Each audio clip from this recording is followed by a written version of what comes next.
जलाओ तो रोशनी होगी। मोहतरम हजरात, जिंदगी का कौन सा ऐसा हिस्सा है जो कुरान से दूर नहीं हो सकता? हाँ, यही वो कुरान है। जब मक्का और गलियों में पढ़ा जाता था तो रास्ते में चलते मुसाफिर रुक जाते थे और नमाज सुनने लगते थे।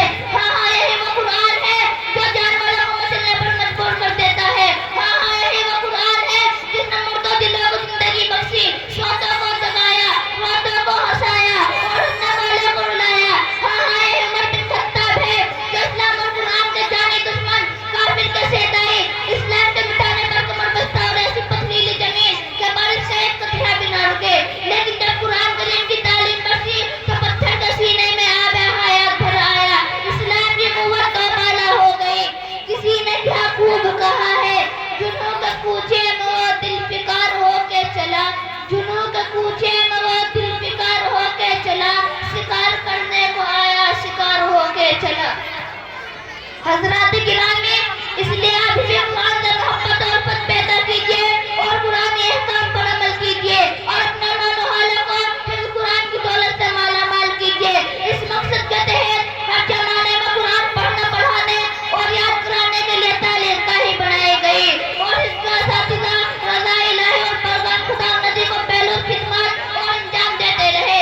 आज के दौर में अगर आप देखना चाहते हैं तो चलिए थोड़ी देर के लिए हमारे को चैनल सादुल उलूम अक्कल कुआ का दर्सी माहौल में ले चलते हैं, जहाँ कोई उस्ताद शागिर्द को बुलाता है, कुरान सामने होता है, निगाहें तमाम मुबारक पर तवज्जो खालिक व मालिक और कायनात की तरफ, और दिल की गहराई से जो आवाज निकलती है उधर शागिर्द मुखालिफ की अदायगी, तलफ्फुज़ की दुरुस्त की आवाज की ताज़गी को दोहराता है तो ऐसा मंजर पेश करता है जो काबिल बयान नहीं।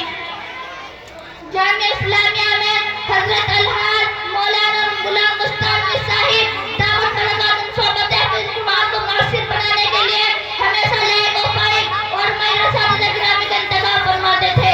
उन्हें इस मौके पर मुबारकबाद देनी चाहिए। हजरत मौलाना मुस्ताफी साहिब बहुत खुश होते थे जब तलबा मुकम्मल कर लेते थे, मजलिसें बुलाई जाती थी, अब तलबा और असातिज़ा के अलावा मेहमानाने गिरामी भी हाजिर होते थे।